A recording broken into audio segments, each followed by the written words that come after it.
How's it going, everybody? Welcome back to Elvis Junction Reviews. Today we're looking at another product from Athearn. We're looking at an Athearn 60-foot Gunderson double-door box car, and this is in the Railbox TTX speed lettering scheme. As you see, the number is 660177, and we're just going to go ahead and get it unboxed here. It's in this lovely Athearn box, which has the nice back, which I really like, the Soo Line and the CP GP38s right there. So let's go ahead and get this open. I hope everybody's having a good day today. Kind of woke up feeling not so well, but you know, just kind of walked around, felt a lot better after that.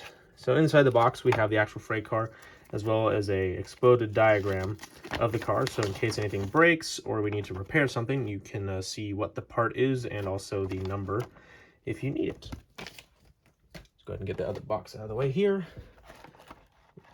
Open up. Has this clear plastic sheet to keep the car from touching the actual plastic. It's got a little bit of weight to it. I'd prefer a little bit more weight, but that's okay.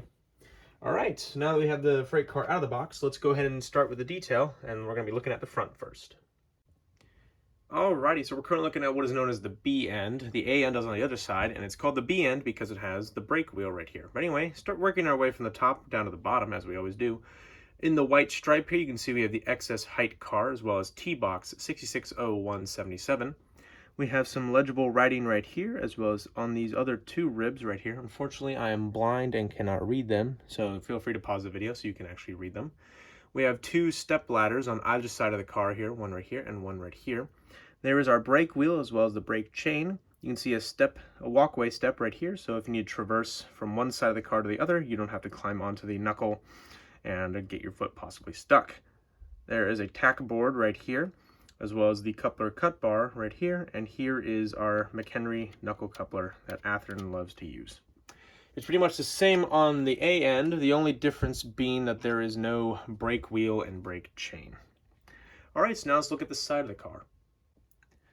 Looking on the side of the car now here, you can see the big Next Load Any Road logo right here, just above where it says TBOX 660177.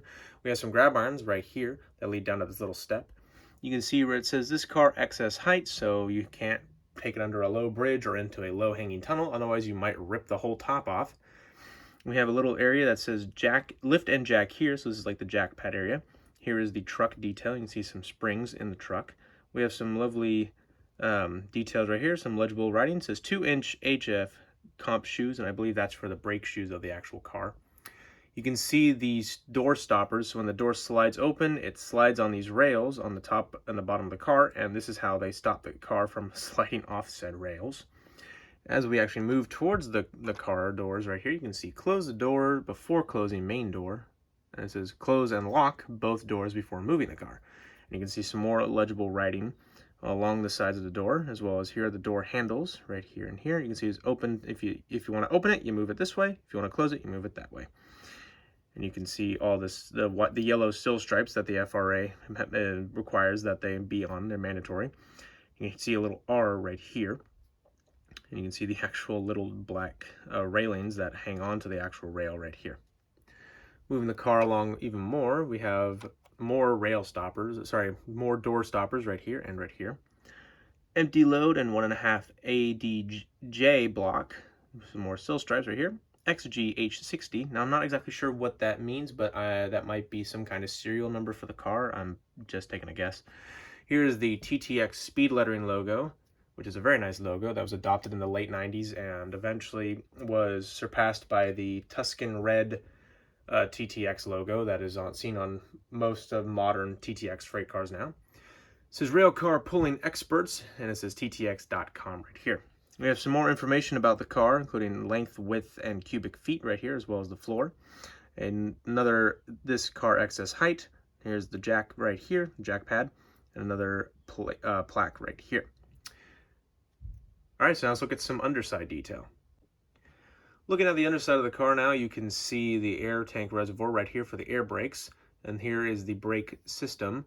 So this lever, I believe it goes this way while the other one moves that way, and the brakes will lock up and keep the car from rolling. And it's very interesting. You can also see the chassis of the actual car, its ribbing, as well as the ribbed floor ends, which is a very cool detail indeed.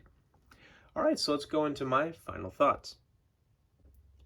So overall, this is a very good looking freight car. I really enjoy this. In fact, I enjoyed it so much that I bought two more of them, another TTX one and also a Canadian Pacific car. And I highly recommend you get some yourself, especially if you do modern railroading. These TTX boxcars are seen everywhere throughout North America, so it just makes sense to get one or even two. Doesn't matter what kind of layout, whether you do switching or mainline stuff, you see TTX everywhere in North America. So it just makes sense to get one.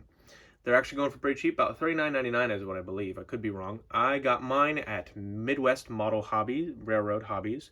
And so I will put the link to their website in the description down below. But anyway, thank you very much for watching. If you enjoyed, please hit that like button. Also subscribe if you've not, and hit the notification bell to see what I have to upload next. But anyway, thank you for watching, and I'll see you guys next time. Bye for now.